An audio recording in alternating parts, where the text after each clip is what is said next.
Hello दोस्तों, स्वागत है आप सभी का हमारे online channel Aaradhya RAS academy में। दोस्तों, पूरे भारतवर्ष में जितनी भी प्रतियोगी परीक्षाएं आयोजित होती है उन सभी प्रतियोगी परीक्षा में दोस्तों भारतीय इतिहास से आपको काफ़ी सारे प्रश्न देखने को मिलते होंगे। तो दोस्तों आज मैं आपके लिए दोस्तों भारतीय इतिहास में जो खिलजी वंश है, खिलजी वंश के टॉप 21 प्रश्न लेके आया हूं जो आपकी परीक्षा की दृष्टि से बहुत ही ज़्यादा महत्वपूर्ण है। सारे के सारे वंश करवाऊंगा दोस्तों, टॉप इंपोर्टेंट प्रश्न करवाऊंगा जिसमें जो परीक्षाएं लगती है उनमें जो प्रश्न बार बार पूछे जाते हैं उन प्रश्नों को दोस्तों मैं आपके लिए लेके आया हूं। दोस्तों आराध्या आरएएस एकेडमी के यूट्यूब चैनल को सब्सक्राइब जरूर करें, बेल आइकन को दबाएं, वीडियो को लाइक और शेयर भी जरूर करें। दोस्तों सिर्फ और सिर्फ खिलजी वंश से संबंधित है आज के अपने 21 प्रश्न, टॉप 21 प्रश्न, ठीक है, जो परीक्षा में बार बार पूछे जाते हैं। तो देखिए दोस्तों, खिलजी वंश कब शुरू हुआ था? तो दोस्तों 1290 में शुरू हुआ था। और समाप्त कब हुआ था? तो दोस्तों 1320 ईस्वी में समाप्त हुआ था खिलजी वंश, ठीक है। यानी कि 30 वर्ष तक खिलजी वंश चला था, ठीक है।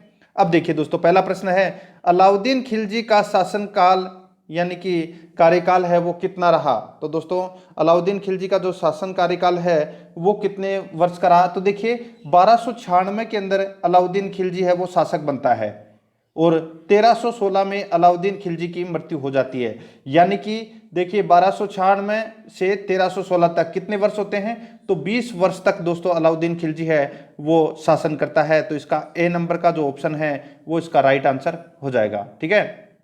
देखिए अलाउद्दीन खिलजी का जन्म है वो 1266-67 ईस्वी में हुआ था, ठीक है। इनके पिता का नाम शिहाबुद्दीन खिलजी था जो जलालुद्दीन फिरोज खिलजी का भाई था, ठीक है। पिता की अकाल मृत्यु हो जाने के उपरांत उसके चाचा जलालुद्दीन खिलजी ही उसके संरक्षक थे और दोस्तों जलालुद्दीन खिलजी की हत्या करके ही दोस्तों अलाउद्दीन खिलजी है वो शासक बनता है, ठीक है। ये भी आपको इसमें याद रखना है। आगे देखिए दोस्तों, इसमें सेकंड नंबर प्रश्न है अलाउद्दीन खिलजी के सुधारों में सम्मिलित नहीं था। तो क्या सम्मिलित नहीं था ये अपने को इसमें बताना है। बहुत ही अच्छा प्रश्न है। देखिए दोस्तों, सेना का केंद्रीकरण, भूमि के क्षेत्रफल पर राजस्व, बाजार नियंत्रण व्यवस्था, राशनिंग व्यवस्था। तो देखिए इसका राइट आंसर हो जाएगा वो है भूमि के क्षेत्रफल पर राजस्व। ये दोस्तों अलाउद्दीन खिलजी के सुधारों में सम्मिलित नहीं था। देखिए दोस्तों,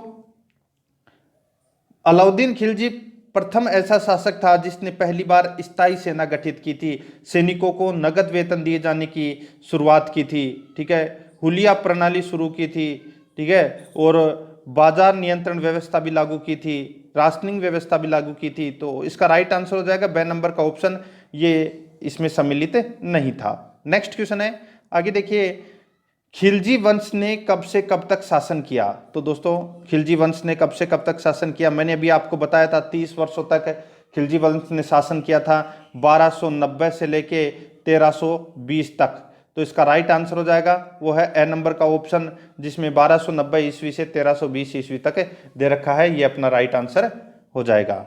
नेक्स्ट क्वेश्चन है, आगे देखिए, अलाउद्दीन खिलजी की मृत्यु कब हुई? तो दोस्तों अलाउद्दीन खिलजी की जो मृत्यु है वो कब हुई? तो दोस्तों 1316 ईस्वी में हुई थी। सीधा सा है, 20 वर्षों तक इन्होंने शासन किया था। तो इनकी जो मृत्यु है वो दोस्तों कब हुई थी? तो 6 जनवरी 1316 को इनकी मृत्यु हुई थी। किनकी? अलाउद्दीन खिलजी की, ठीक है। तो इसका राइट आंसर हो जाएगा वो है इसमें बे नंबर का जो ऑप्शन है सही उत्तर। नेक्स्ट क्वेश्चन है, आगे देखिए, अमीर खुसरो किस सुल्तान का दरबारी कवि था?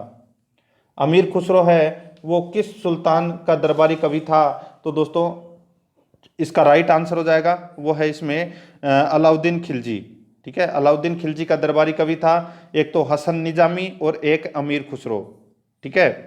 तो अमीर खुसरो ने दोस्तों सितार का आविष्कार किया था। सितार का आविष्कार किसने किया? तो दोस्तों अमीर खुसरो ने, ठीक है। और अमीर खुसरो को दोस्तों तोता ए हिंद कहा जाता था। ये भी आपको इसमें याद रखना है। आगे देखिए दोस्तों,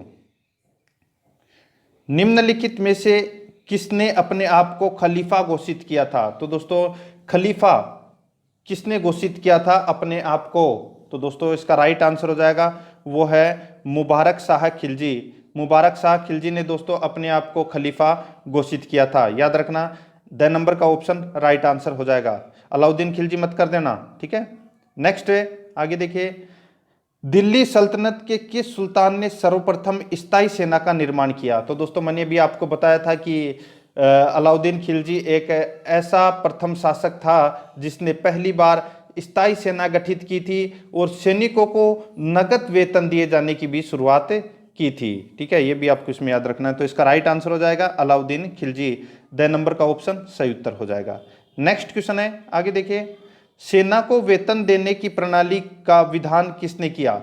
तो दोस्तों मैंने अभी आपको बताया कि सैनिकों को नगद वेतन दिए जाने की शुरुआत है वो अलाउद्दीन खिलजी ने की थी।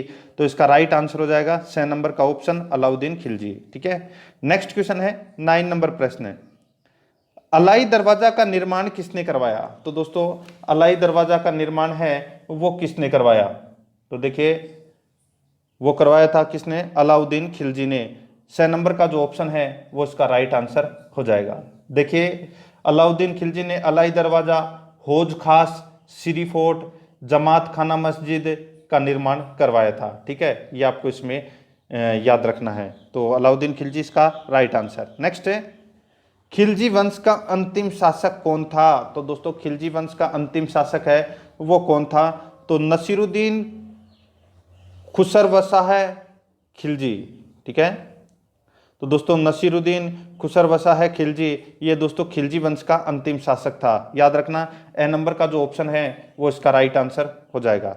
नेक्स्ट क्वेश्चन है, आगे देखिए, अलाउद्दीन खिलजी के आक्रमण के समय सिवाना का शासक कौन था? सिवाना कहाँ पड़ता है? तो दोस्तों ये बाड़मेर में पड़ता है। ठीक है, अब देखिए दोस्तों अलाउद्दीन खिलजी ने राजस्थान पर आक्रमण किए थे। जो मेन आक्रमण है वो मैं आपको बता देता हूँ। 1301 ईस्वी में दोस्तों रणथंबोर पर आक्रमण किया था। 1303 ईस्वी में चित्तौड़ पर आक्रमण किया था। 1305 ईस्वी में दोस्तों जालोर पर आक्रमण किया था लेकिन जीत नहीं पाया था। ठीक है, 1308 ईस्वी में दोस्तों सिवाना जो जालोर में पड़ता है, सॉरी जो बाड़मेर में पड़ता है, ठीक है, सिवाना, तो वहां पर आक्रमण किया था 1308 ईस्वी में। और फिर दोस्तों 1311 में वापस जालोर पर आक्रमण करता है और फिर जालोर को जीत लेता है। जालोर दुर्ग की कुंजी थी सिवाना दुर्ग। और उस समय दोस्तों सिवाना दुर्ग का जो शासक था वो कौन था दोस्तों? तो वो है सातल देव। ठीक है, तो द नंबर का जो ऑप्शन है वो इसका राइट आंसर हो जाएगा सातल देव। आगे देखिए 12 नंबर का प्रश्न है, अलाउद्दीन ने चित्तौड़ का नाम बदलकर क्या रखा था? तो दोस्तों अलाउद्दीन खिलजी ने 1303 ईस्वी में चित्तौड़ पर आक्रमण किया था। और आक्रमण क्यों किया था? तो दोस्तों देखिए आक्रमण करने के 3 प्रमुख कारण माने जाते हैं। पहला है अलाउद्दीन खिलजी की साम्राज्यवादी महत्वाकांक्षा, यानी कि अपने साम्राज्य को बढ़ाने की नीति। दूसरा है सुल्तान की प्रतिष्ठा पर प्रश्न, क्योंकि जब अलाउद्दीन खिलजी गुजरात पर आक्रमण करने गया था तो दोस्तों वहां से इनको गुजरने भी नहीं दिया गया था। ठीक है, तीसरा था चित्तौड़गढ़ दुर्ग की सामरिक स्थिति, यानी कि किले का सामरिक व व्यापारिक महत्व, यानी कि वहां से अपना व्यापार है वो दोस्तों और बढ़ा सकता था अलाउद्दीन खिलजी। और दोस्तों एक कारण और माना जाता है वो है रानी पद्मिनी को पाने की लालसा। ठीक है, तो ये कुछ कारण थे अलाउद्दीन खिलजी ने चित्तौड़ पर आक्रमण करने के लिए, ये कारण थे। ठीक है दोस्तों, 1303 ईस्वी में देखिए 8 महीने तक चित्तौड़ पर दोस्तों घेरा डाल के बैठा रहा कौन? अलाउद्दीन खिलजी। और 8 महीने बाद में दोस्तों चित्तौड़ को जीत लिया था अलाउद्दीन खिलजी ने और अपने बेटे खिज्र खां को दे दिया था ये चित्तौड़गढ़। और चित्तौड़गढ़ का नाम परिवर्तन करके दोस्तों खिजराबाद कर दिया था। क्या कर दिया था? खिजराबाद। ठीक है, और दोस्तों देखिए इस समय यानी कि 1303 ईस्वी में अलाउद्दीन खिलजी के साथ में अमीर खुसरो था। और अमीर खुसरो दोस्तों ने एक पुस्तक लिखी थी जिसका नाम था खजाइन उल फुतूह है। ठीक है, उसमें उस पुस्तक के अंदर इस युद्ध का वर्णन भी करता है। ठीक है, तो ये आपको इसमें याद रखना। तो ए नंबर का जो ऑप्शन है वो इसका राइट आंसर हो जाएगा। 13 नंबर का प्रश्न है, इसमें देखिए गुजरात में नुसरत खान ने मलिक काफूर को कितने दिनार में खरीदा था? बहुत ही अच्छा प्रश्न है। गुजरात में नुसरत खान ने मलिक काफूर को कितने दिनार में खरीदा था? तो दोस्तों देखिए 1000 दिनार में खरीदा था। किसको? मलिक काफूर को। देखिए दोस्तों क्या होता है कि अलाउद्दीन खिलजी का महान सेनापति होता है दोस्तों ये मलिक काफूर। और ये गुजरात विजय के दौरान नुसरत खान द्वारा 1000 दिनार में खरीदा गया था, इसलिए इसे 1000 दिनारी भी कहा जाता है। ठीक है, ये भी आपको इसमें याद रखना है। आगे देखिए दोस्तों, इसमें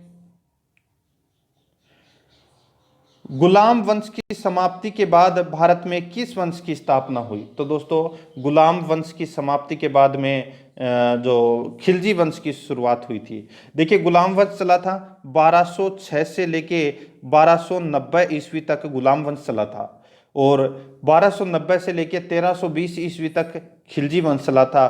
तो यानी कि गुलाम वंश के बाद में कौन सा वंश आया? तो खिलजी वंश। तो इसका राइट आंसर हो जाएगा ए नंबर का ऑप्शन सही उत्तर हो जाएगा। ठीक है, आगे देखिए दोस्तों, इसमें 15 नंबर का प्रश्न है, अलाउद्दीन के किस कृपा पात्र ने तुगलक राजवंश की स्थापना की थी? तो दोस्तों अलाउद्दीन खिलजी के किस कृपा पात्र ने तुगलक राजवंश की स्थापना की? तो इसका राइट आंसर हो जाएगा वो है दोस्तों गाजी मलिक, यानी कि गयासुद्दीन तुगलक ने दोस्तों तुगलक वंश की स्थापना की थी, जो अलाउद्दीन खिलजी के साथ में था उस समय। ठीक है, तो इसमें सी नंबर का ऑप्शन राइट आंसर हो जाएगा। अलाउद्दीन खिलजी के मरने के बाद में की थी हो, ये आपको याद रखना, लेकिन ये गयासुद्दीन तुगलक है, ये अलाउद्दीन खिलजी के समय था।